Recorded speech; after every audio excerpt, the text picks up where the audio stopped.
तैनात है। पुलिस ने दिल्ली से सटे गाजीपुर बॉर्डर पर भी सुरक्षा को कड़ा किया है और शंभू बॉर्डर पर पुलिस ने प्रदर्शनकारियों किसानों पर आंसू गैस के गोले भी दागे हैं।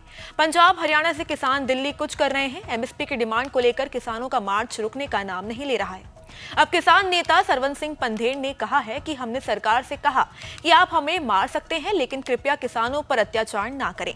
प्रधानमंत्री से अनुरोध करते हैं कि वह आगे आएं और कानून की घोषणा करके इस विरोध को समाप्त करें। किसानों के लिए एमएसपी की गारंटी दे और ये हमारा अधिकार है।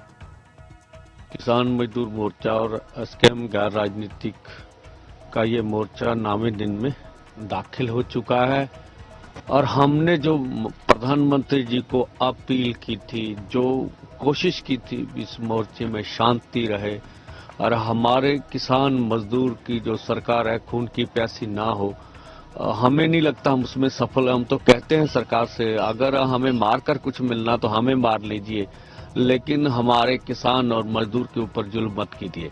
हम आज भी आग्रह करेंगे प्रधानमंत्री महोदय से, आगे आइए और इस मोर्चे का शांतिपूर्ण जो हल है वो करने के लिए आप एमएसपी गारंटी का कानून बनाने की अनाउंसमेंट कीजिए। तो इसके लिए इसके बाद इस मोर्चे को पीसफुली रखा जा सकता है, लोगों की जो भावनाएं उसको कंट्रोल किया जा सकता है और पूरी देश और दुनिया जान रही है जो अत्याचार पिछले समय में केंद्रीय अर्धसैनिक फोर्सों ने किया है। देश कभी भी इस तरह की सरकार को माफ नहीं करेगा। जिस तरह से हरियाणा के गांव में पैरामिलिट्री फोर्सेस लगी हुई है और चप्पे चप्पे पे पैरामिलिट्री फोर्स गश्त कर रही है, तो हम कहते हैं हमने कौन सा जुल्म किया इस देश में।